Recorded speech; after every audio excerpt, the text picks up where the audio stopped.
अभी तो गडकरी जी सबसे ताजा ताजा अग्निवीर बने हैं। नहीं, अभी बहुत लोगों को बनना है। इससे पहले आडवाणी जी बन गए, उसके बाद रविशंकर प्रसाद बन गए, अभी बहुत लोगों को अग्निवीर बनना है। दो ही लोग रहेंगे, चाचा और भतीजा। चाचा हवाई जहाज से वास्को डी गामा की तरह पूरा दुनिया का चक्कर लगाएंगे और भतीजा जो है गुगली फेंकेगा आईपीएल में। और चाचा फिर मंच पे जाकर के भाषण देंगे कि परिवारवाद देश की सबसे बड़ी समस्या है। अमित शाह जब बोलता है कि परिवारवाद देश की सबसे बड़ी समस्या है, तो मेरे मन में आता है कि जय शाह को वो रेलवे प्लेटफॉर्म से उठा करके लाया है। उसी का बेटा है ना, कोई शक है? जय शाह किसका बेटा है? अमित शाह का ना। तो बीसीसीआई सेक्रेटरी परीक्षा दे करके बना है? कंपटीशन दिया था क्या? एसएससी का एग्जाम, यूपीएससी लिखा था? कैसे बन गया? वो परिवारवाद नहीं है, बेईमानी, नकली चाणक्य। हम बिहार से हैं, असली चाणक्य वहां पैदा हुए थे। देखे बिहार में क्या हुआ? देखे, महाराष्ट्र का बदला नितिन साहब हम लोग एकदम भिजा के ले लिए हैं। चाणक्य वो परिवारवाद नहीं है।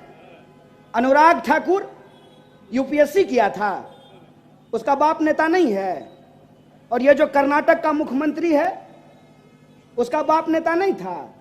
अब पीयूष गोयल, उसका बाप नेता नहीं था। बेईमानी। राजनाथ सिंह का बेटा एमएलए नहीं है। तो भाजपा का परिवारवाद नहीं है। और कांग्रेस के दो प्रधानमंत्री ने अपनी जान दे दी, तो आप हमको परिवारवादी बोल रहे हैं?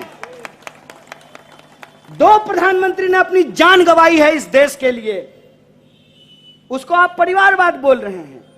और अपने बेटा को बीसीसीआई का सेक्रेटरी बना रहे हैं। यह परिवारवाद नहीं है, यह बेईमानी है। मैं कांग्रेस के एक एक कार्यकर्ताओं को कहता हूं, इन बेईमानों के सामने झुकिए मत, इन झूठों के सामने रुकिए मत। अगर ये टोके तो इसको पलट करके सवाल पूछिए इस बात का। जब हम दंगा की बात करते हैं तो ये हमको 84 याद दिलाते हैं। देश के प्रधानमंत्री डॉक्टर मनमोहन सिंह 84 में जो हुआ, उसके लिए देश की संसद में खड़ा होकर के देश के सिखों से माफी मांगा। है हिम्मत? मांगेंगे नरेंद्र मोदी 2002 के लिए देश के मुसलमानों से माफी? ये सवाल मैं पूछना चाहता हूं। अगर हमसे कोई गलती हुई है तो ये देश हमारा है। इस देश से हम हाथ जोड़ करके माफी मांगने के लिए तैयार हैं। मांगेंगे माफी कि प्रधानमंत्री जब नारी सम्मान की बात कर रहे थे, बलात्कारियों को संस्कारी बताया जा रहा था। मांगेंगे इस बात के लिए माफी। मांगेंगे इस बात के लिए माफी कि आज एक एक चीज पे भाजपा पूरी तरीके से एक्सपोज हो चुकी है। एक एक चीज पे। अरे आप हमको हरा दिए साहब। 15 साल से नागपुर में हम नहीं हैं। पूछिए अपने नागपुर के बासिंदों से कि बन गई सड़क, हो गया सारे समस्या का समाधान, हो गए आपके सारे तकलीफ दूर। आपने कांग्रेस को अपने दिल से दूर किया। याद रखिएगा, अपना अपना होता है, अपना अपना होता है।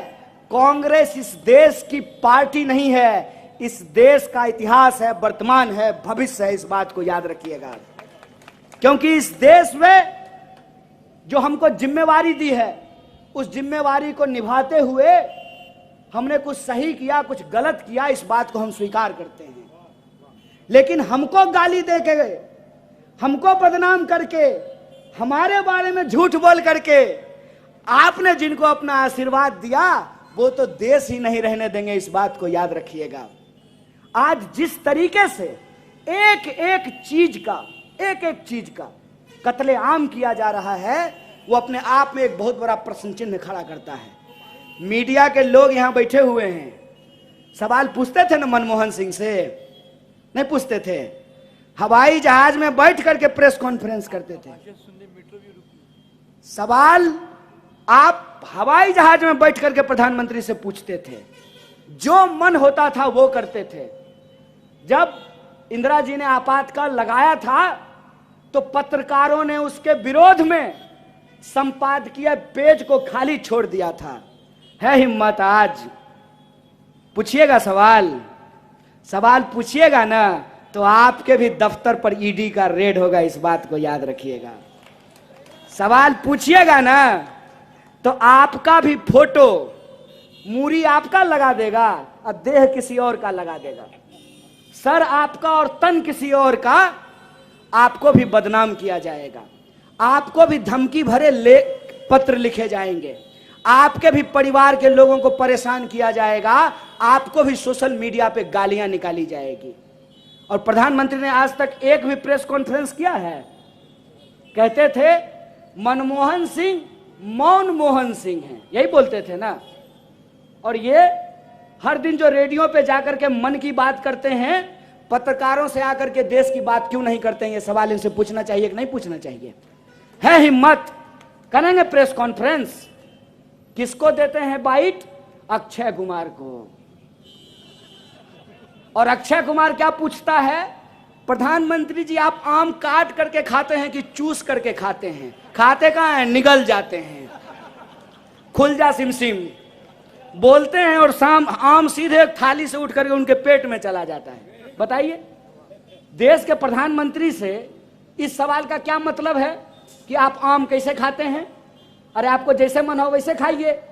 आप इस सवाल का जवाब दीजिए ना कि आरबीआई कह रही है कि अगर बैंकों को इसी तरह से निजीकरण किया गया तो देश को इसके परिणाम खतरनाक भुगतने पड़ेंगे। आरबीआई अपना रिपोर्ट जारी कर दी, फिर सरकार का दबाव आया और आरबीआई ने अपना रिपोर्ट वापस ले लिया। इसीलिए आज हमारे कांग्रेस पार्टी के नेता ने कहा कि आरबीआई का मतलब पहले होता था रिजर्व बैंक ऑफ इंडिया, अब हो गया है रिवर्स बैंक ऑफ इंडिया। और जो लोग विरोध करते हैं उनको पद से हटा दिया जाता है। आरबीआई ने कहा कि नोटबंदी का फैसला हमारा नहीं था। आरबीआई ने कहा कि नोटबंदी अगर होगी तो अर्थव्यवस्था को इसको गंभीर परिणाम भुगतने पड़ेंगे। और तब रात को आए अचानक से और कहा कि आज से 500 और 1000 का नोट बंद हो गया। दावे क्या किए गए कि इससे आतंकवाद की घटना रुक जाएगी, नक्सलवाद की घटना रुक जाएगी, काला धन वापस आ जाएगा। तो पहला सवाल कि नोटबंदी हो गई, आतंकवाद की घटना रुक जानी चाहिए थी, तो पुलवामा करने के लिए इनका चचा लोग आया था। कौन था? देश में नक्सलवाद की घटना कैसे हो रही है? और काला धन अगर वापस आ गया है तो आपके खाते में 15 लाख रुपया पहुंच जाना चाहिए था ना।